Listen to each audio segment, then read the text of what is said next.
I understand how difficult this is, and when voting to raise tuition earlier this year, some regents at the University of California said they were sad, but it was necessary. Yes, I will be regrettably supporting the tuition increase, and I think that every single one of us in this room doesn't want to raise tuition for our students. It's very painful for all of us.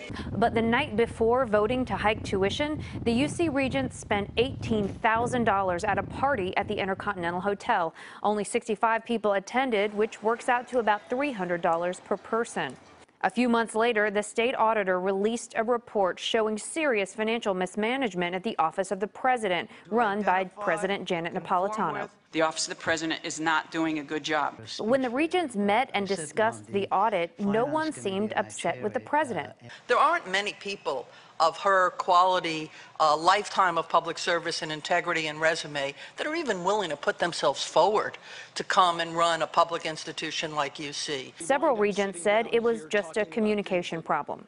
We're not talking about malfeasance, we're talking about lack of clarity in the process of saying where it's all going. Now, the San Francisco Chronicle reports that the regents had a blowout dinner party the night before the meeting about the audit, this time spending about $15,000 for a party at the Palace Hotel, costing about $260 per person.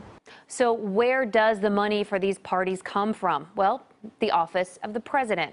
And who approves the president's budget? The regents. So to be clear, the same group that is supposed to oversee the president's budget bills it for parties. And according to the Chronicle, that amounts to about $225,000 in dinner parties since 2012. Melissa Caen, KPIX 5. All right, now there are 4 vacancies on the Board of Regents. Several state leaders have called for the governor to appoint 4 new regents who will hold the president's office accountable.